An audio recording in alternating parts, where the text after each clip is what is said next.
How are you, Stan?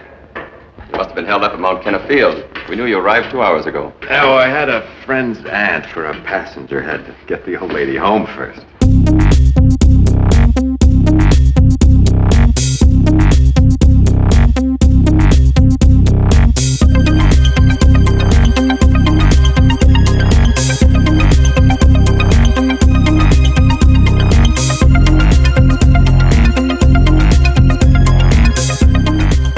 Today, well, not today, last week or yesterday, whenever we did it, we watched When Worlds Collide, a film that I had seen before, but which Dave hadn't, which is usually the other way around. Yeah, never seen it before. Never seen it before. You know, the name's one of those things that you've seen kind of on streaming platforms and in books and blah, blah, blah. And do you know what? I actually thought I probably had seen it because it's just one of those films, you know, Sunday afternoon during the 70s kind of films. But no, definitely never seen it. And I was blown away from the first watch. Loved it. Yeah, it's an interesting one, sort of early on in those like sort of golden age 50s sci-fi films, one of the earlier ones. They did actually try and make a remake in the 90s. Did they now? That would be thematically appropriate because you've got ones like Deep Impact. It's funny you should say Deep Impact because it was going to be a remake of When Worlds Collide. Then it was going to be a kind of a merge of When Worlds Collide and then a similar novel into something like an original IP inspired by. And then competing film company was going to release Armageddon. So the project was changed into Deep Impact. So it became Deep Impact. It did. But in the end, because they changed so much, they didn't bother putting the inspired by. Zyra is about the same size as our Earth. Both these bodies are coming into our solar system. If Bronson's readings are correct, they will destroy the Earth. How far away from us are they? The calculator will be precise. I would estimate about 3 billion miles. Billion? Well, let people start worrying 100 years from now. Mr. Randall, you've been flying ships faster than sound for many years. These bodies are moving thousands of times faster. They can be upon us in less than 1 year. Now, I repeat, all this depends on Bronson's findings being correct. The planet Zyra will pass very close to us, close enough to influence the tides. Oceans will be torn from their depths. Tidal waves hundreds of feet high will sweep in from the coasts. There will be giant earthquakes.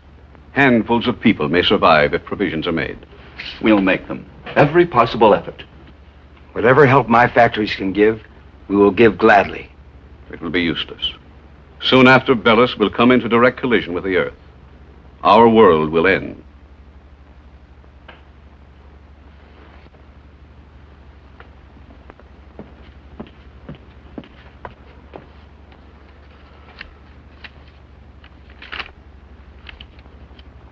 There is no error.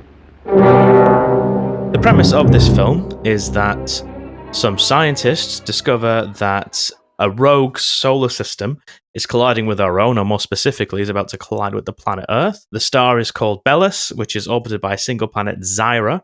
Although the Earth survives the near miss by Bellus with sort of earthquakes and things like that, it goes so close to Zyra, or Zyra comes so close to the Earth, that it results in the destruction of the Earth. And so these scientists decide they're going to try and create a rocket, although set in a time when rockets didn't yet exist. They were, well, things like the V1 and V2 rockets existed, but the space program was only very, very early on. Hey, so this is, 6 years after the Second World War's come to an end? Yeah, this is very early on. I think Sputnik, I should have looked up this date, but I think Sputnik's a good 5 or 6 years later, maybe even more. Actually, I'm going to look that up because that feels like that research things.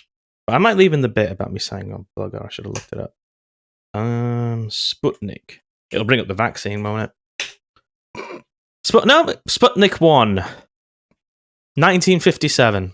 Yeah, so there you go. Sputnik didn't go into orbit until 1957, so even the very idea of what vehicle you use to get into space hadn't been decided on yet. So the rocket is a bit more like a plane than it is like a rocket. Yeah, it's a bit more.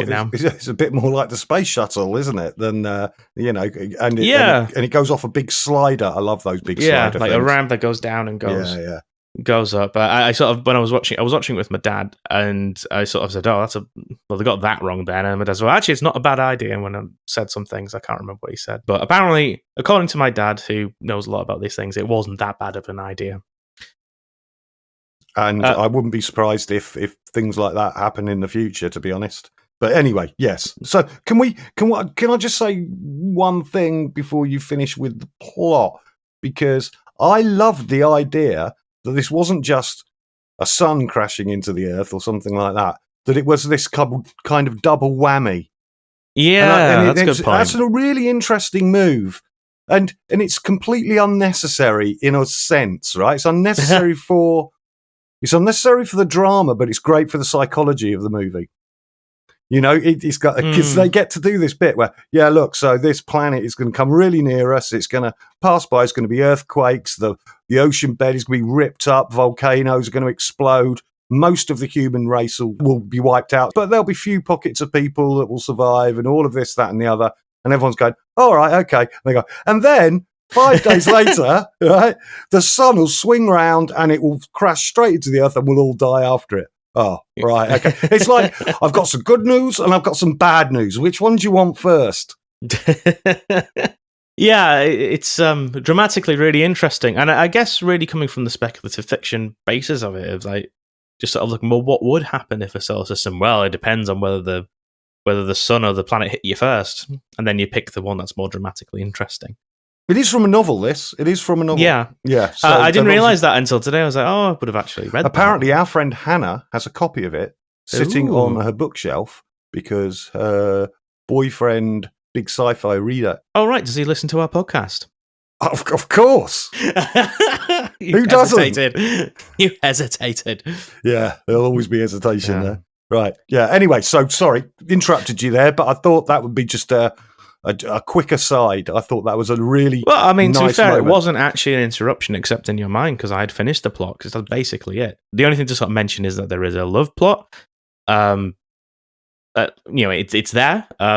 Not the film. Not really about it though. It's like, you know how like in Titanic, another disaster movie, you know, the sort of the love story is the center of that's good. Yeah. This is the inverted model. Yeah.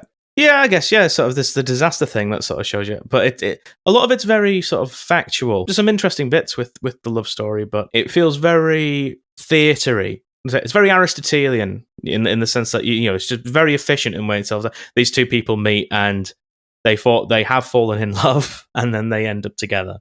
You don't really see the character development. But it does. I mean, the love stories, and I think there's more than one actually, possibly even 3. Right? Okay. The love stories kind of put the end of the world into context. You know, there's Joyce. She's going along. She's going to be married to Tony Drake, and everything seems all right. And suddenly, this guy called Randall, the main protagonist of the film, enters into her life. He's a bit of a rake. A rake? You know, a bit of a lad. You know, the first time we meet him, it's kind of like the end scene of a Bond movie with him in a monoplane cuddling up to a young lady, and he's a bit late for his assignment because he had to drop her off somewhere in a very metaphoric image of a plane diving down into South Africa. And he kind of falls in love and kind of redeemed. And up until that point, every woman he meets, he's kind of eyeing up, or they're eyeing him up. The woman on the aeroplane, for instance, and then the first time he meets Joyce, you know. But then the first conversation he has with her, she lets it slip that the end of the world is coming, and he's a real dupe at the beginning of. I mean, the setup's great. He gets called in to run. A courier job. Yeah, courier job to run the information from South Africa via Lisbon all the way to New York to this other observatory where the data can be processed and the final decision can be made as to is the world going to end. But they don't tell the guy anything. You know, he doesn't really know what he's carrying. He's carrying this black box. It's referred to as a black box. He doesn't know what's in it. We're brought into the film in that sense. We're alongside with him. We don't know. And the first time is with this.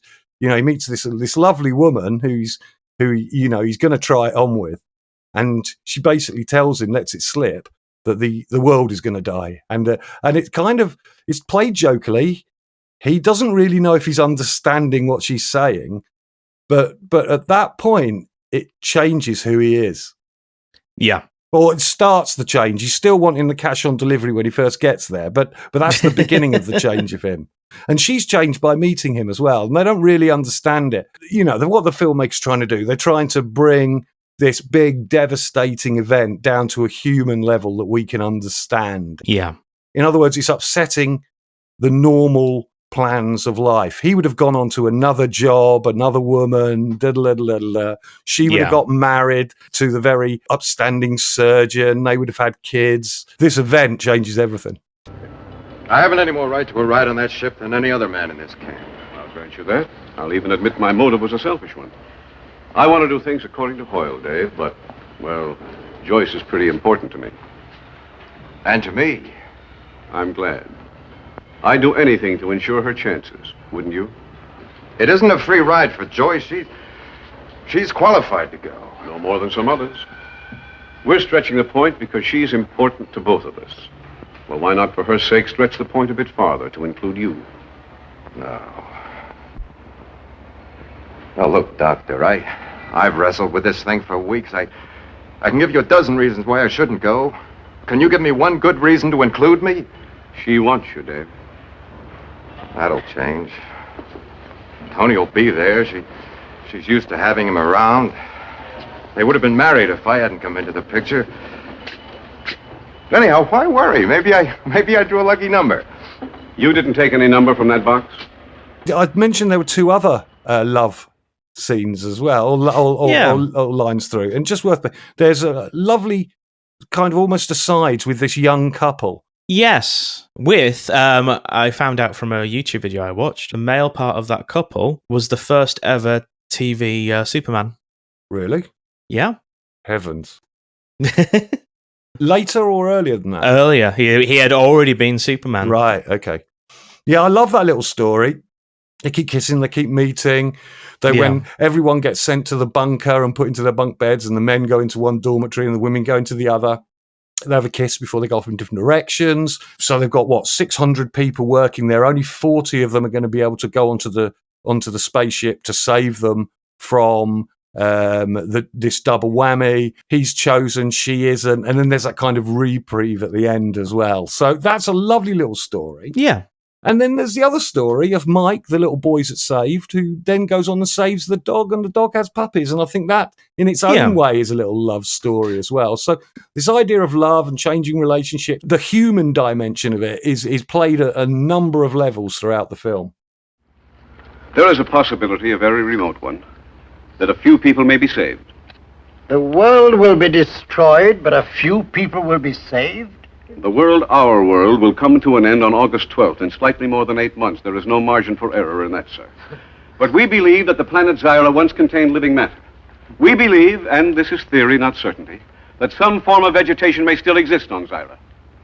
You are proposing that we all pack our trunks and move to... Zyra. Zyra?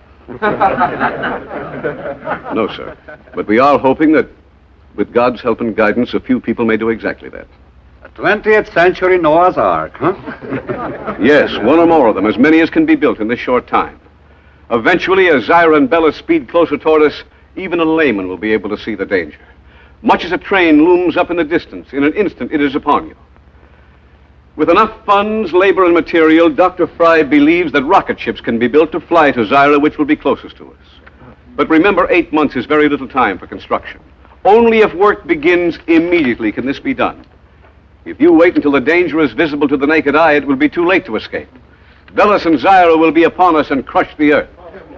That is my answer. So the film opens up with references to the story of Noah's Ark in Genesis, where God decides he's had enough of the people, is going to destroy the world, and picks... Can I read some of it out and you put a sound effect on like I'm the voice of God?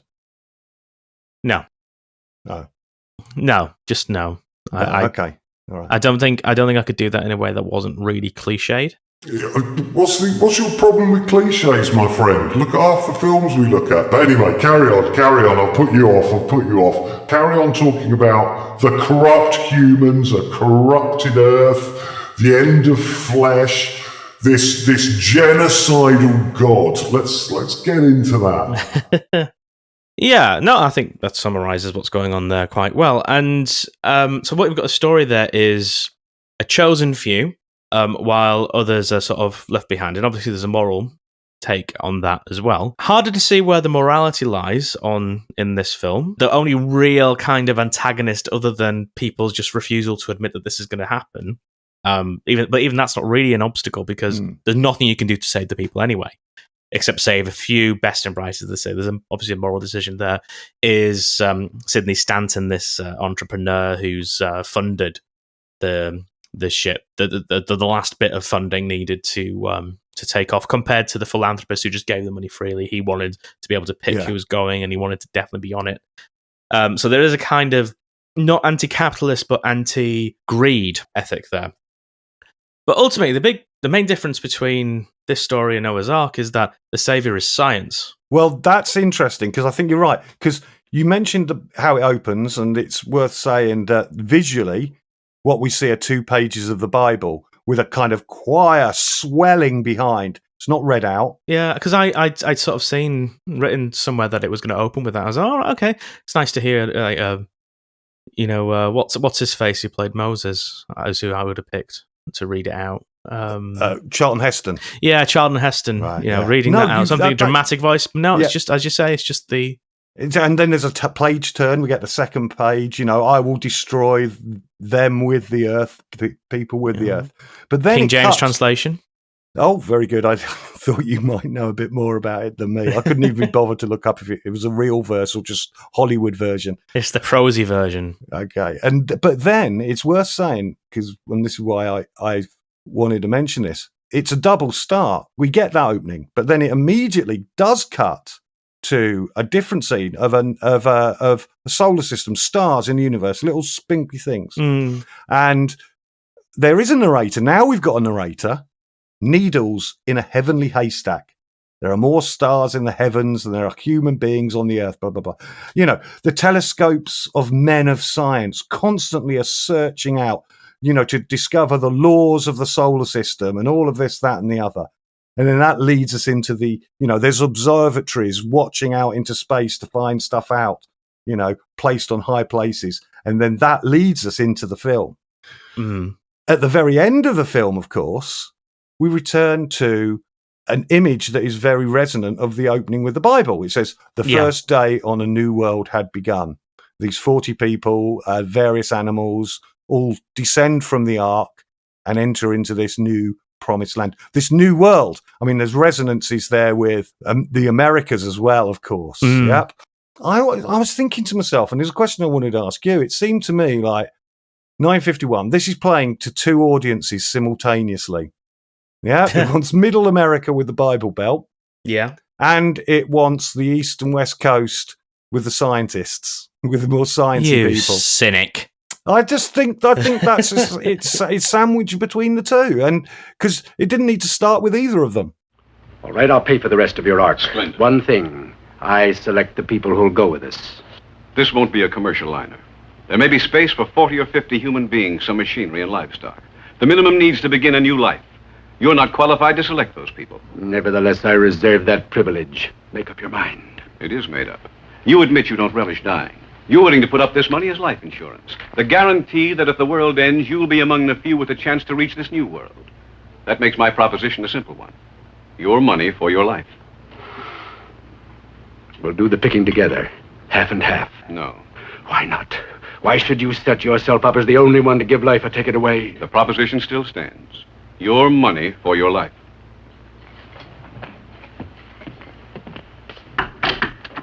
You know I can't refuse. Build it. I mentioned at the beginning that I felt that the love stories, they're there and they sort of have these sort of human facts and there's some like brilliant human moments in it, but you only really get these snapshots over the real story, the real plot, the narrative is actually the science that's going on. It's the discovery of it in this observatory in South Africa, and then you get this courier thing of the science being delivered and traveling across the world to the place, and then it goes into, I think, did they call it a differential engine? I can't remember the name they give for the early computer. The differential analyzer, yes. Differential analyzer. which I'm presuming is a reference to Charles Babbage's difference engine. Very good, like it. Because like computers, incredibly new technology. I'm not even sure that it had been declassified that we had them in the war, or at least in the UK. The one that Turing built, I don't think that had been declassified. Do you want to look that one up on Wikipedia as well, so you can pretend? I feel like okay. I feel like we can be a bit James O'Brien Mystery Hour, and like people can look up for themselves. Actually, that's the opposite of James O'Brien's Mystery Hour, but that is indeed a tangent. But yeah, so it's this story of the science doing its work, and the scientists going to the global leadership, the newly formed United Nations, which can't have been there for longer than a couple of years, and the scientists say, "Hey, I've got this story of woe, and there's not much we can do to sort of save people." And would you believe the governments of the world ignoring a scientific warning of a coming apocalypse? Yeah, I think that's really good. Yeah, coming consequences. It's the French. It's the French, that the ambassador who's the main antagonist in that. Yeah, I think that the UK one goes along with it as well. I think. Yeah, very cool. And then they've got these other scientists, and they call them. I love that bit because it ends with one of the scientists in this other camp standing up and saying, predicting the end of the world is a yearly crackpot activity, and I never thought I'd see you, a proper scientist, do it. And we cut immediately to a newspaper seller, and he's going, "End of the world, just around the corner." I just thought that move from penthouse to pavement, so to speak, from this big serious thing down to when the media gets hold of it. Lots of really well thought out moments, and the most sympathetic representative in the UN is the representative of India, which would have only been released from the British Empire a couple of years before as well. Yeah. He that guy's kind of trying to find information out from the scientists, where everyone else is kind of sat back in their seats, ready to jump in to poo this stuff that's going on. Would never happen in real life, would it, Dave? No, not at all. People would take scientists seriously every moment. Read all about it! End of the world just around the corner! Read all about it, get you! So one of the scenes that it's only quite short, but I think it's really, really powerful. It's when they first arrive at the bunkers. The place they're going to build this rocket ship and get everything together. And prior to that, we've had both David Randall's been found a job because Joyce fancies him, and the head scientist, Dr. Hedra, and her father, gets him a job, and he's kind of like rallying the male troops, so to speak, the engineers and stuff like that, while Joyce is looking after the agricultural scientists, and of course all of these people, these engineers and these agriculturalists, they're all young, vibrant people. They've been selected for their skills, but also for their breed. It's never mentioned, but for their breeding potential to recreate the human race. So they got that. But the moment that I really like is when they first arrive. It's this montage sequence of, or rather, two very long tracking shots. And one's a close-up. It goes along a bookshelf. And in other words, what are we going to take with us? Yeah. What knowledge are we going to retain when we've got to weigh every single pound? They weigh the little puppy to see if they can take it or not. Yeah. And it's the Bible. There's Shakespeare in there, but most of the books are like how to grow stuff. How to build stuff and all of that. So it goes on. I think that's absolutely lovely. And then it goes to a load of animal stalls, and this is where the Noah's Ark, animals 2 by 2 really comes in, because we go along that and there's lots of pairs of animals. That's not canon. See, no. See, all right, go on. No, wait for it. That is the only time on this podcast, or indeed, I would be willing to wager, any sci-fi podcast where someone says that's not canon and actually accurate to what the word means. What the word canon means, yeah. Very. I thought your objection was going to be different, but no, I like that. That was a good interjection. Yes, and I fully endorse your. Yeah, but it's the 2x2 things from the song. It's not the. Well, all right. You know, I'm going with the song. So we go along. All of the animals in the cage, and then, of course, it goes into a medical room where people being tested for their physical fitness. So it's like this kind of move from knowledge and books through all of the animals to the people we're going to send. And it's never really kind of explicitly pointed out that this selection criteria is not as simple as the drawing of lots. Yeah? Yeah. Selection has been happened way down the line before that. Many pre-selection. Times. Yeah, pre-selection and another set of pre-selections and another set of pre-selections. You know. Yeah, and then he's like, and then there's me and my daughter and her boyfriend and this kid. Yeah, and the dog. And then we'll do the... To be fair, though, the Dr. Hendren does sacrifice himself and essentially murder our capitalist millionaire friend, Stanton, which is a nice end. He takes it very well, I think. Who does?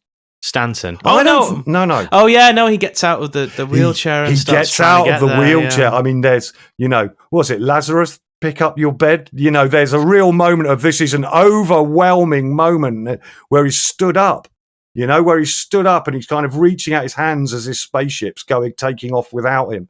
The emotion that's generated out of that one act, I think is an incredible bit of plotting, bit of visual coding, so to speak. Hurry! Get on board! Hold the gangplank! Dr. Hendren! Hold the ramp! Wait! We're the extra fuel they might need, Stanton. The new world isn't for us. It's for the young. So, this is a film I saw once as a kid, most likely on a bank holiday watching UK Gold on pre-digital cable television. Right. And there were 3 scenes that I remembered that really stuck in my mind. And when I saw them again watching it, it was like nothing in them surprised me. They've been that sort of emblazoned into my mind. Nicely put. In no particular order, they are that final scene where they, they come out of the plane and everything's animated. We'll probably talk about that one last, so it's probably best to come. He wants to go first, must come last. We've got to get all these Bible references on this one. Yeah, half of them are going to go over my head. You realise that? Yeah. There is the disaster sequence, and in particular a shot of lava rolling down a hill. Although I did find out in my research that some of those shots were reused for other films. So it is possible that I saw another film that used some of those shots. Reused for other films or taken for... They were copied and used in other films. So this was the original. Okay, cool. And the other one, the final one, was the scene where they pick up... so you got... David Randall, a pilot. Tony Drake is the sort of the ex-boyfriend of Joyce, and they're sort of coming along in a helicopter to rescue this kid that they've seen. And what happens is David gets out and passes the child up the ladder or the rope or something like that, and then the helicopter sort of like leaves and sort of does a circle. And there's sort of a moment like, oh my God, is he going to leave him? Yeah. Is he going to bloody leave him? And then he comes back, picks him up. And then Randall says to the doctor, I thought you were going to leave me then. And he sort of looks at him, does like a joke and say, I won't tell a lie, I thought about it or something like that. Yeah. That really stuck in my head. Yeah, that was a really powerful moment. And that's where, another going back to, the love interest and the love triangle really plans out at an existential level. And that guy is just too decent. He wants to leave, but he's just too decent to leave. Yeah. But the temptation's there. I think there's a lot about temptation in this film. That's a good notice. So when he's bringing the black box to America, first of all, he gets offered money a number of times. Yeah. And there's a note that he gets on the aeroplane. There's the reporter from the Sentinel, Donovan from the Sentinel, turns up, and they've upped the money again. and he keeps refusing it. You know, he refuses it for a different reason. I think he's kind of fallen in love with Joyce when he's first seen her, and that's why he's not going to do it. He doesn't want to look like a cad in front of her. But you're right. The temptation to just grab given that the whole universe, the whole world's coming to an end, the temptation to grab what you can and then stepping back from it. Think about the moment when he's lighting the money up. Yeah, that's a moment when he kind of, he realizes none of this stuff matters anymore. Yeah. Yeah. It's a bit like that scene in Hitchhiker's Guide to the Galaxy where Ford goes to the bartender when they're still on the Earth and gives him all of his change. And the boy goes, "What, change from a $5?" Because it's from the 1970s and that's a lot of money, I assume. And he says, "Yeah, you got 5 minutes to spend it." Yeah, very good. Yeah. Hey, Mike, don't you want to see the sunrise? Our first citizen. And they're all mine. They sure are. Everyone. Well, let's leave what's-us and the puppies here, huh? Now, let's go look at the first sunrise, huh?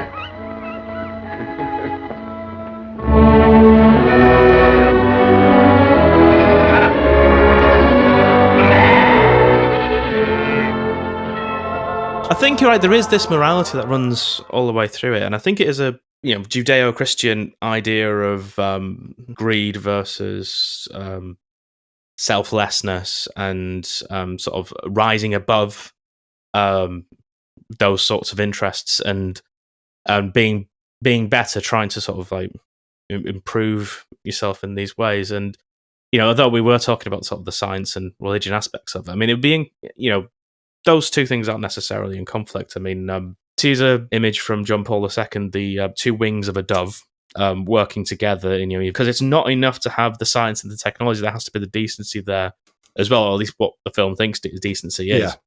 I mean, the scientist is like the moral arbiter of this, and it's impossible to take that, just to do that morally, of just sort of like dividing who's going, who's staying, but they're doing it for reasons that aren't for personal gain. Like, it's a I mean, it's a real American pragmatism going through the main scientist, Dr. Hendren. Yep. Yeah. It's how does he get the money out of Stanton and get his way?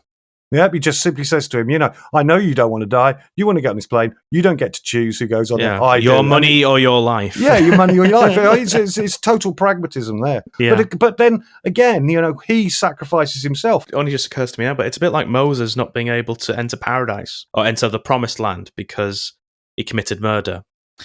Did he? Sort of like, yeah. He who did he kill? At least in the film, he kills a.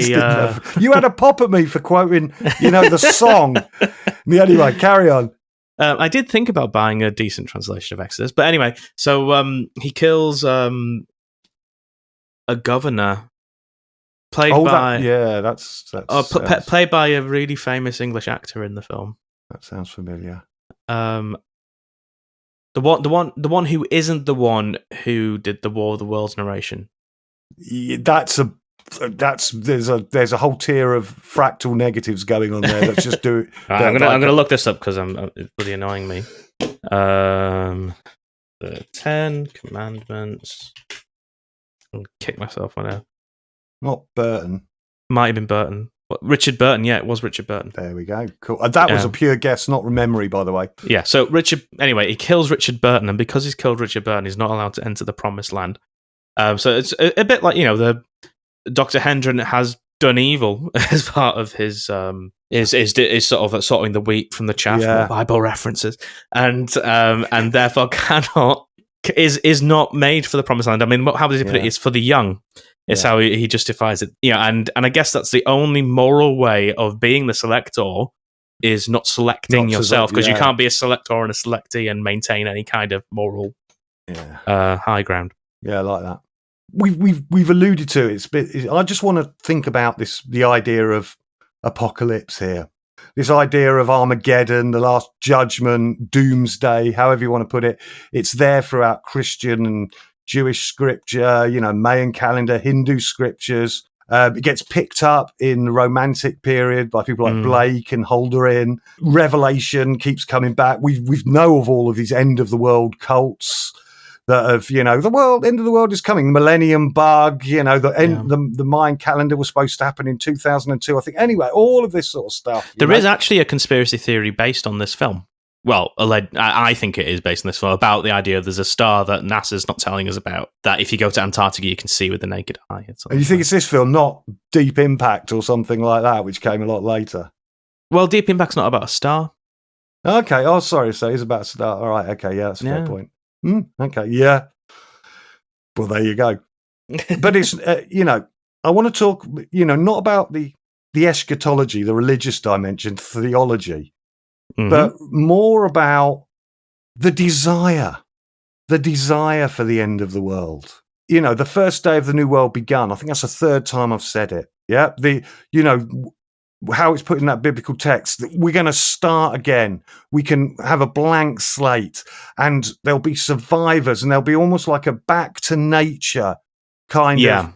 We'll get rid of this corruption, as the Sisters of Mercy would say. And it's like the desire, bring on the Armageddon, bring on the apocalypse, because the righteous will survive, or people will survive. I just want to talk about that from kind of like, lob this at you and talk about where would the kind of the existentialist dimension of this stand, because existentialism is often seen, in when people are wearing polo necks and in coffee shops, as being very individualistic, confronting your own death, but it seems to me that this kind of film has got a kind of like a want and desire for it to happen, not even to survive, but this is something that's got to happen. There's got to be this kind of like big event, and it seemed to me that it's kind of like truly absurd in the way Camus would see it. And I think absurd it can be put on a wide screen and seen for the whole of humanity as being the absurd. So this is more of me just wanting, because I know you do existentialism. You think about philosophy coming out of a number of existentialist thinkers, and I just wanted the opportunity to ask you this question: what is this desire for the end of the world? Well, I think it's a great question. I think that comes back to the quote. I really need to find out who wrote that. Not now, though. It's easier to imagine the end of the world than a minor change in like economic circumstances. I think that works on an existential as well as a political level. It's easier to imagine death sometimes than a change in the way that life works. And taking it away from the full Camusian sort of like death thing, if you come down to more like when people get stuck in a really awful job and they don't do anything about it. I mean, part of that's because, capitalism is a fib, to put it mildly. Oh, I want a banner. Capitalism is a fib.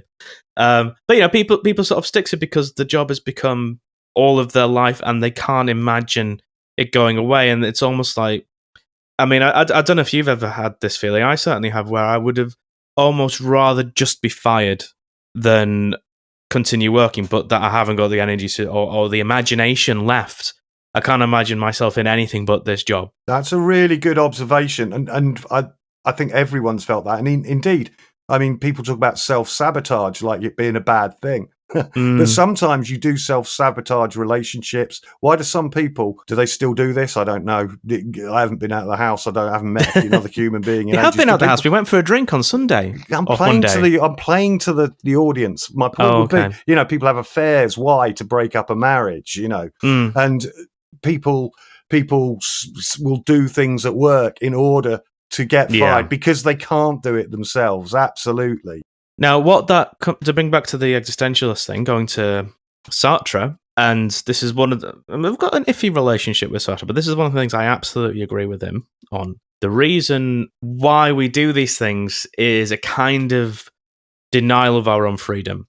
I've got a more limited view of freedom than Sartre does. In a capitalist society, you can't just will yourself into a new job, but you can always make your decisions, and you can always choose how you're reacting to a situation within limits.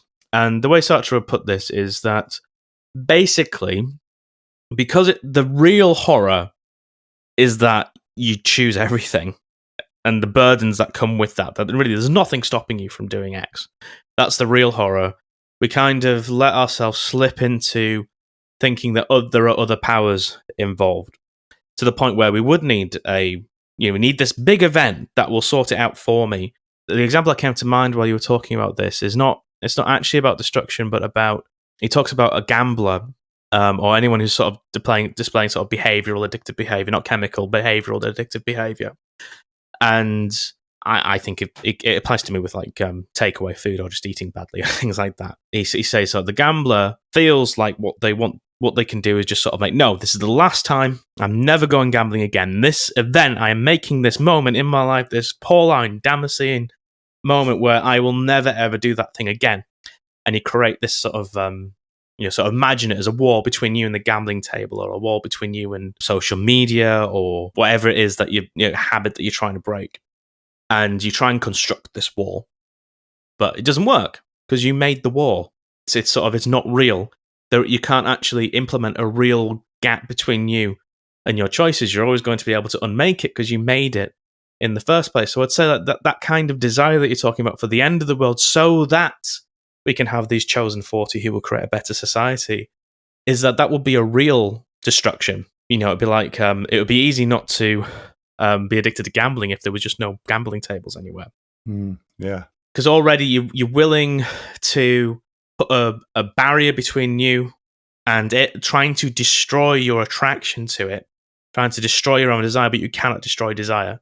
You can destroy the world, though, which is something we should probably take a lot more seriously than we do. Brilliant. That might be the last line. No, seriously. Yeah. That was a good last line, yeah. Yeah, that was the last line. Because Ding, ding, ding, ding, ding. Okay, which was probably,